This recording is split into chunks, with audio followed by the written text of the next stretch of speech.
कहानी की शुरुआत होती है साल 1944 के फिनलैंड में, जहां दूसरा विश्व युद्ध अपने आखिरी दौर में था। जंग खत्म होने वाली थी और सभी देशों के फौजी अपने घर वापस लौट रहे थे। इसी वजह से नाजी सेना को भी फिनलैंड छोड़ने का आदेश मिला, लेकिन वो जाते जाते भी तबाही मचाने से पीछे नहीं हटे। वो अपने रास्ते में आने वाली सभी सड़कों, पुलों और बस्तियों को पूरी तरह से बर्बाद करते हुए आगे बढ़ रहे थे। इसी बीच हम फिनलैंड के घने जंगलों में कोरपी नाम के कमांडो को देखते हैं। कोरपी अब जंग के खून खराबे से थक चुका था और लड़ाई छोड़कर एक शांत जिंदगी जीना चाहता था। जंग खत्म होने के बाद वो अपने वफादार कुत्ते और घोड़े के साथ जंगल में अकेले रहने लगा। फिर एक दिन वो जंगल में घूम रहा था तो उसकी नजर नदी में चमकते हुए सोने के कुछ टुकड़ों पर पड़ी। ये देखते ही वो समझ गया कि नदी के आसपास जरूर कोई सोने की खदान मौजूद है। इसके बाद कोरपी हर दिन उस जगह जाने लगा और आसपास खुदाई शुरू कर दी। उसे इस बात की बिल्कुल परवाह नहीं थी कि ऊपर फाइटर प्लेन्स उड़ रहे हैं। कई दिनों की कड़ी मेहनत के बाद आखिरकार उसे एक गड्ढे में भारी मात्रा में सोना मिल गया।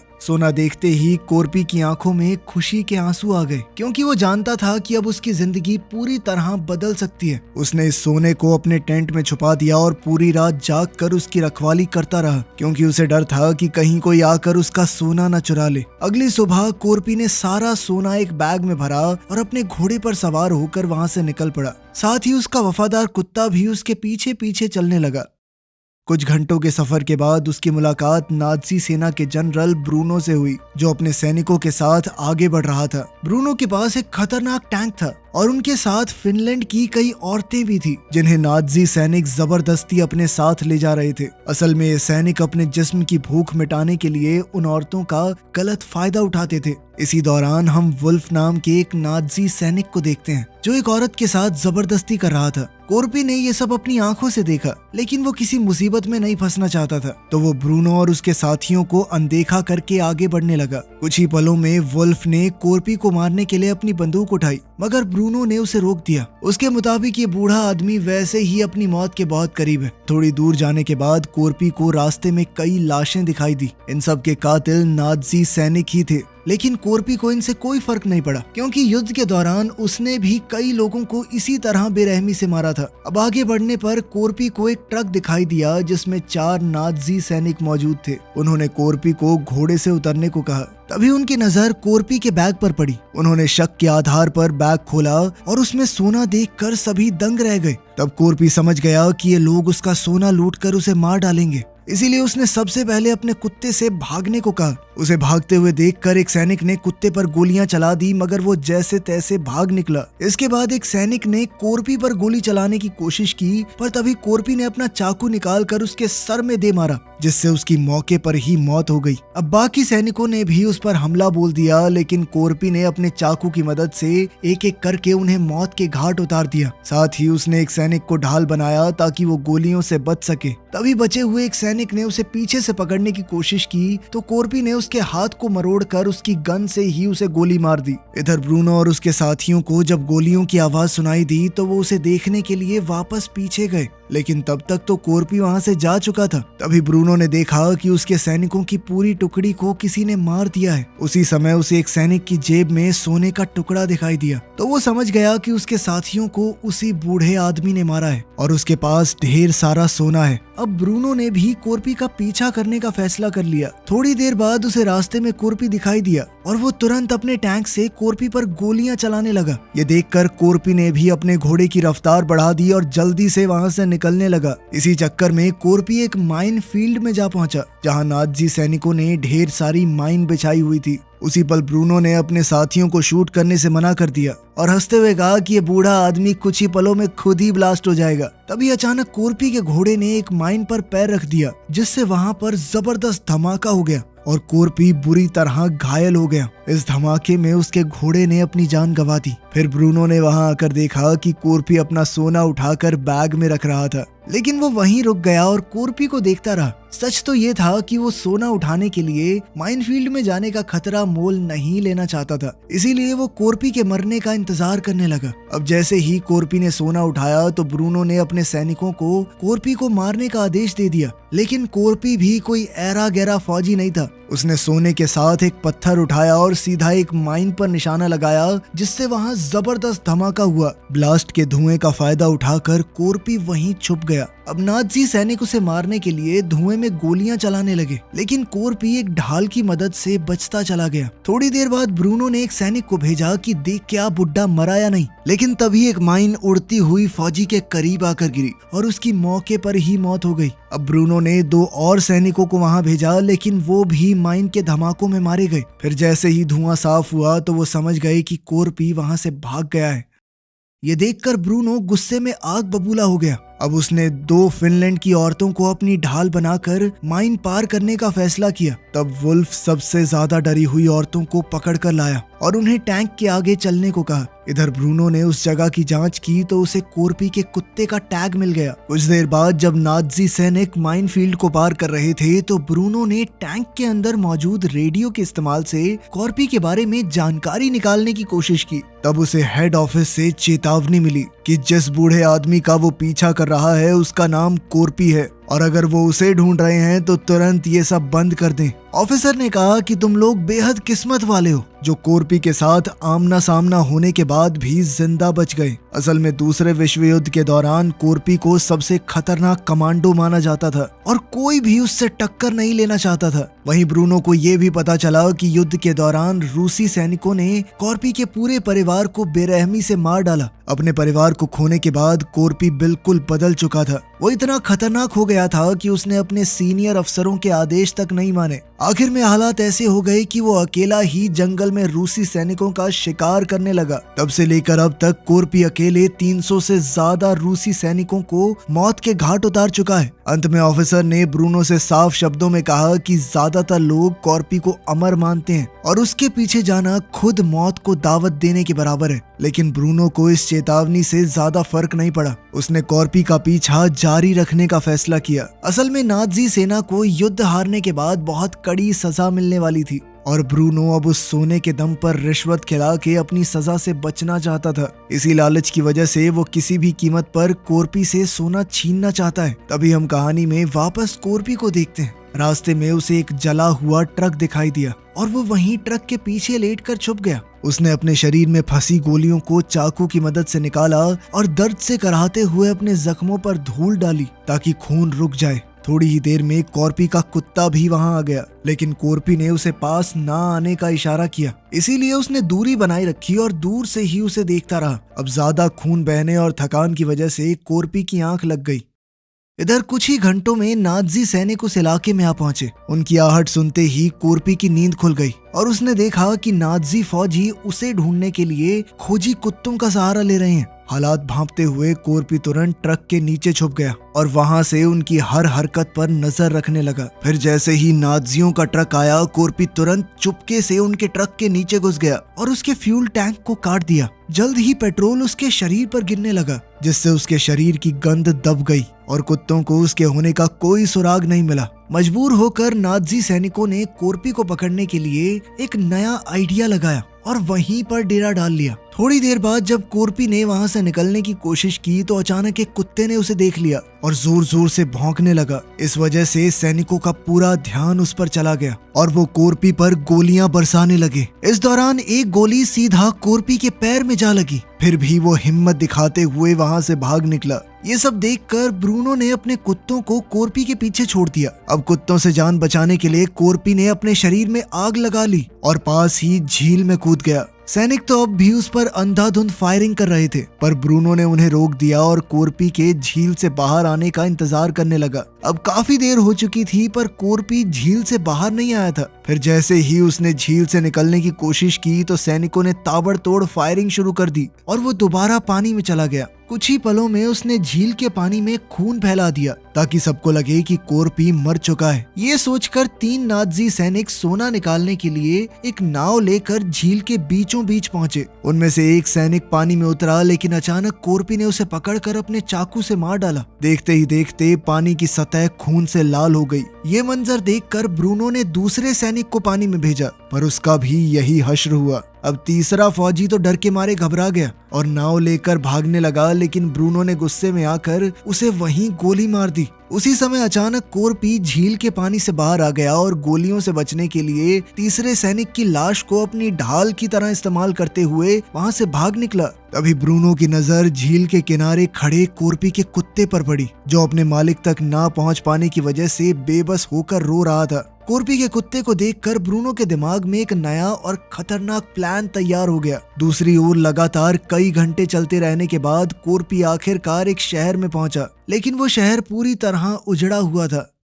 अब कोरपी हद से ज्यादा थक चुका था, इसलिए उसने गैस स्टेशन के अंदर जाकर थोड़ा आराम करने का फैसला किया। घायल पैर के दर्द को झेलते हुए वो सोने की कोशिश कर रहा था, पर इसी बीच उसके जहन में वो डरावना दिन ताजा हो गया जब उसने अपने पूरे परिवार को खो दिया था। खैर, काफी मशक्कत के बाद कोरपी की आंख लग गई, लेकिन थोड़ी देर में अचानक अपने कुत्ते के भौंकने की आवाज सुनकर उसकी नींद टूट गई। जागते ही वो अपने कुत्ते से मिला, लेकिन उसी पल उसे एक भयानक सच्चाई का एहसास हुआ। असल में कोरपी ने देखा कि उसके कुत्ते के शरीर पर एक डायनामाइट बंधा हुआ था। उसने बिना वक्त गवाए डायनामाइट को अलग करके दूर फेंक दिया, लेकिन उसी पल जोरदार धमाका हो गया। इस धमाके से कोरपी उछलकर जमीन पर जा गिरा और फिर बेहोश हो गया। जब कोरपी को होश आया तो उसने देखा कि ब्रूनो उसके सामने खड़ा था और अब कोरपी उसकी कैद में था। ब्रूनो ने उसका सारा सोना छीन लिया और उसकी जेब में जानबूझकर एक छोटा सा टुकड़ा छोड़ दिया। आखिर में ब्रूनो ने कोरपी को फांसी देने का फैसला किया,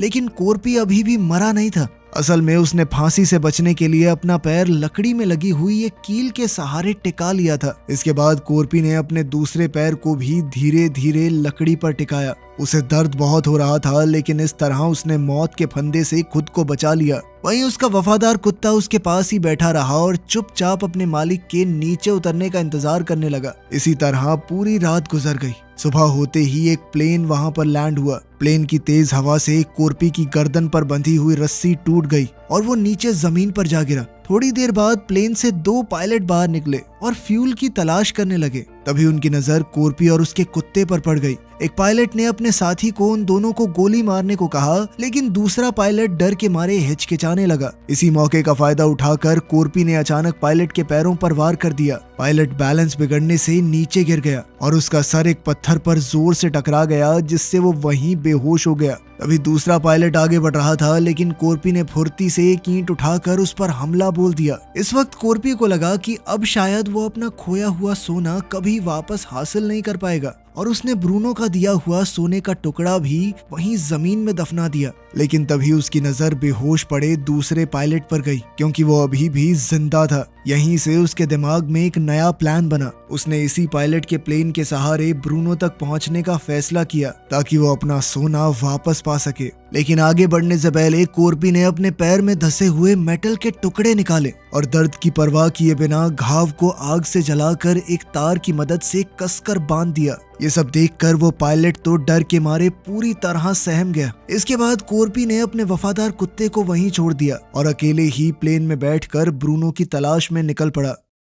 दूसरी तरफ नाज़ी सैनिकों को रास्ते में एक क्रैश हुआ प्लेन दिखाई दिया। जांच करने के लिए वुल्फ प्लेन के अंदर गया तो उसने देखा कि हादसे में पायलट की मौके पर ही मौत हो चुकी थी। लेकिन तभी वुल्फ की नजर पायलट के गले में पड़ी हुई रस्सी पर गई। ये वही रस्सी थी जिससे उन्होंने कोरपी को फांसी दी थी। ये देखते ही वुल्फ समझ गया कि कोरपी अभी भी जिंदा है और वो अपना बदला लेने के लिए वापस जरूर लौटेगा। साथ ही ब्रूनो भी ये जान गया था कि कोरपी कोई आम इंसान नहीं है। इस डर की वजह से ब्रूनो ने अपने सभी आदमियों को तुरंत वहां से हटने का आदेश दे दिया। इसके बाद हम 2 नाज़ी सैनिकों को देखते हैं जो कुछ फिनिश औरतों के साथ एक ट्रक में बैठे थे और कोरपी के बारे में आपस में बातें कर रहे थे। उनकी बातें सुनकर आनो नाम की एक औरत हंसने लगी आनो ने उन्हें बताया कि रशियन सैनिकों ने भी कोर्पी को मारने की बहुत बार कोशिश की है, लेकिन आज तक कोई भी उसे खत्म नहीं कर पाया, क्योंकि कोर्पी कितनी भी बड़ी मुसीबत से बचकर निकल जाता है और फिर अपने दुश्मनों को ढूंढ कर मारता है। फिर उसने आगे बताया कि फिनिश भाषा में कोर्पी को सीसू के नाम से जाना जाता है, जिसका मतलब है हिम्मत और बहादुरी, और अब वही सीसू उन सब का अंत करेगा। ये कहते हुए उसके चेहरे पर एक अजीब सी खुशी नजर आ रही थी। तभी अचानक कोर्पी ने एक सैनिक पर हमला कर दिया और उसे मारकर ट्रक से नीचे फेंक दिया। जब दूसरा सैनिक बाहर झांकने आया तो कोर्पी ने उसे भी पकड़कर नीचे घसीट लिया, जिससे वो टैंक के नीचे आकर कीड़े की तरह कुचला गया। इधर आनो ने मरे हुए सैनिक का हथियार उठाने की कोशिश की, लेकिन तभी कोर्पी ट्रक के अंदर आ गया। वहाँ अपने देश की औरतों को देखकर वो समझ गया कि नाज़ियों ने उन्हें जबरदस्ती कैद करके रखा हुआ है और वो सभी बेगुनाह हैं, इसलिए कोर्पी ने उन्हें हथियार सौंप दिए। इसके बाद वो ट्रक की छत पर चढ़ गया और ड्राइवर को मारकर नीचे फेंक दिया। अब उसने आनो से ट्रक चलाने को कहा ताकि वो उसकी मदद कर सके। इसके बाद आनो ट्रक को टैंक के करीब ले जा रही थी, लेकिन टैंक में मौजूद लोगों को शक हो गया, इसीलिए सभी औरतों ने मरे हुए सैनिकों की बॉडी का इस्तेमाल किया ताकि किसी को भी सच्चाई का पता न लग जाए। इसके बाद आनो अपना ट्रक दूसरे ट्रक के पास ले गई। वहाँ सभी औरतों ने ट्रक में मौजूद सैनिकों पर अंधाधुंध फायरिंग करके उन्हें बुरी तरह मार डाला। साथ ही उन्होंने ट्रक के ड्राइवर को भी गोली मार दी, जिससे वो ट्रक अपने आप सड़क से नीचे उतर गया। दूसरी तरफ कोर्पी टैंक का गेट तोड़ने की कोशिश कर रहा था। तभी ब्रूनो ने अचानक टैंक को रोक दिया, जिससे कोर्पी नीचे गिर गया। ये देखकर वुल्फ कोर्पी को जान से मारने के लिए टैंक से बाहर आ गया, लेकिन कोर्पी जल्दी से वापस टैंक पर चढ़ गया और उसकी वुल्फ के साथ जबरदस्त लड़ाई छिड़ गई। इस दौरान दोनों जमीन पर गिर गए और अब टैंक के अंदर सिर्फ ब्रूनो और शर्ट्स नाम का एक सैनिक बचा था। वो सैनिक अपनी जान बचाकर वहां से भागने की कोशिश कर रहा था। इधर कोर्पी ने वुल्फ को मार मार के उसकी हड्डी पसली एक कर दी, लेकिन इससे पहले कोर्पी उसे जान से मार पाता, तभी वहां एक बाइक पर दो नाज़ी सैनिक आ गए। उन दोनों ने कोर्पी को देखते ही पहचान लिया और वो डर के मारे वहां से भाग निकले। हैरानी की बात ये थी कि कोर्पी ने वुल्फ को मारा नहीं, जिंदा छोड़ दिया और वो खुद बाइक लेकर टैंक का पीछा करने के लिए निकल पड़ा। यहाँ वुल्फ भी यही सोच रहा था कि उस हैवान ने मुझे जिंदा छोड़ दिया, लेकिन कुछ ही देर में फिनिश औरतें वुल्फ से बदला लेने के लिए वहां पहुंची। इसी बीच ब्रूनो की मुलाकात एक पायलट से हुई और उसने उसके प्लेन से भागने का प्लान बनाया। तब पायलट ने उसे बताया कि मेरे प्लेन में सिर्फ एक इंसान के बैठने की जगह है। ये सुनते ही ब्रूनो ने बेरहमी से अपने ही साथी शर्ट्स को गोली मार दी और खुद प्लेन में बैठकर वहां से भाग निकला। लेकिन तभी अचानक कोर्पी वहां आ पहुंचा और उसने प्लेन पर धुआंधार फायरिंग शुरू कर दी। जैसे ही प्लेन टेक ऑफ करने लगा, कोर्पी तुरंत प्लेन के बिल्कुल नीचे पहुंच गया और उसने अपनी एक छोटी कुल्हाड़ी की मदद से उसे पकड़ लिया। उधर ऊपर बैठे ब्रूनो को लग रहा था कि वो कोर्पी को पीछे छोड़ाए, लेकिन कोर्पी बिना वक्त गवाए प्लेन के पहिए को पकड़कर उसी रास्ते से अंदर घुस गया और सीधा बॉम्ब रूम के फ्लोर तक पहुंच गया। तभी अंदर से आने वाली आवाजों को सुनकर ब्रूनो को शक होने लगा, पर पायलट कहने लगा कि प्लेन बहुत पुराना है, इसीलिए ऐसी आवाजें आती रहती हैं। लेकिन इसके बाद भी ब्रूनो का शक कम नहीं हुआ। सच जानने के लिए उसने खुद बॉम्ब रूम की तरफ जाने का फैसला किया। फिर जैसे ही दरवाजा खुला तो अचानक कोर्पी ने उस पर झपट्टा मार दिया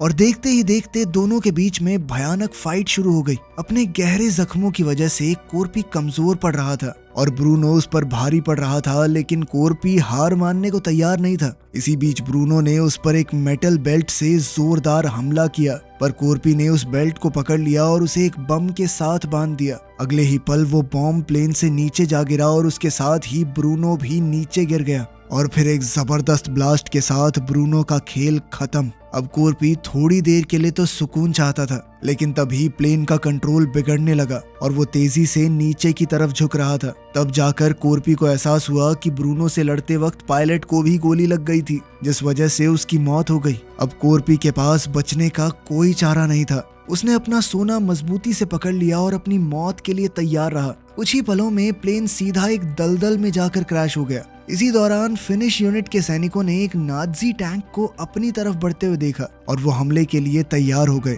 लेकिन थोड़ी ही देर में उन्होंने देखा कि टैंक के अंदर तो फिनिश औरतें हैं जो नाज़ी सैनिक वुल्फ को टैंक के ऊपर बांध कर ला रही हैं। दूसरी तरफ हमने देखा कि कोर्पी की जान तो बच गई, लेकिन वो दलदल में बुरी तरह फंस चुका था। अब वो अपनी उस छोटी कुल्हाड़ी की मदद से किसी तरह बाहर निकल आया। कुछ दिन बाद हम देखते हैं कि वो अपने वफादार कुत्ते के साथ हेलसिंकी बैंक में जा पहुंचा। कोर्पी को देखकर बैंक के अंदर के लोग काफी घबरा गए, लेकिन कोर्पी ने किसी पर ध्यान नहीं दिया। वो सीधा काउंटर पर गया और सोने के एक टुकड़े को डेस्क पर रख दिया और दमदार आवाज में पूछा कि इसके कितने पैसे मिलेंगे। वीडियो पसंद आई तो लाइक कर देना, चैनल को सब्सक्राइब कर लेना। मिलते हैं अगली वीडियो में।